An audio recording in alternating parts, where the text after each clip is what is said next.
Ibu, saya nak buka minda ibu sekalian. Seorang suami bukan hanya inginkan isteri yang alim. Tolong dengar.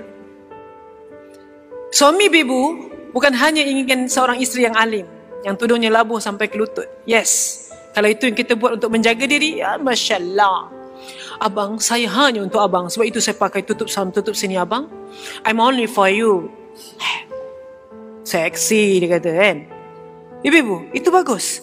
Tapi kena ingat, suami ibu-ibu bukan hanya inginkan seorang wanita yang alim. Dia mahukan seorang wanita yang menggoda.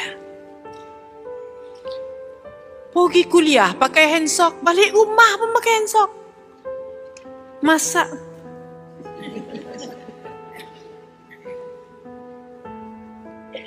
Dalam bilik pun pakai handsock.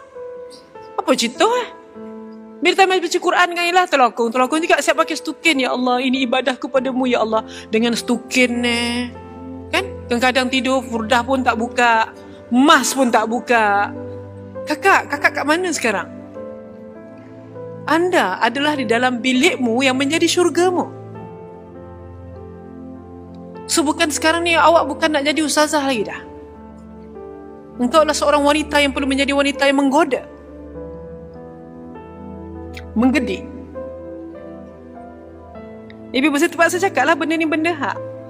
Dan inilah wanita akhir zaman yang ramai rasa nak jadi baik, terlupa bahawa ini adalah satu perkara yang harus difikirkan. Okay, startlah cari baju yang cantik-cantik, yang merah-merah, yang kuning-kuning.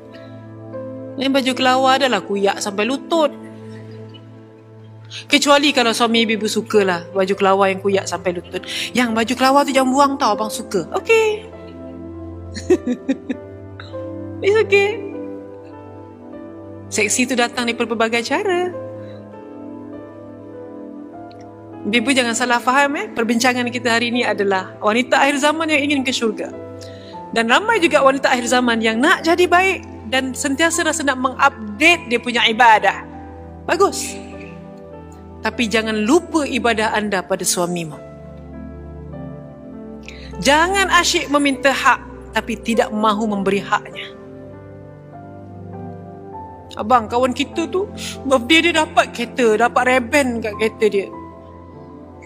Lah nak kereta kau. Kita minta hak. Tak kereta pun tak apalah bang, bunga pun jadilah. Okey, nak bunga okey abang belikan bunga. Kita minta hak. Apa lagi hak akak yang akak nak? Minta lah, minta.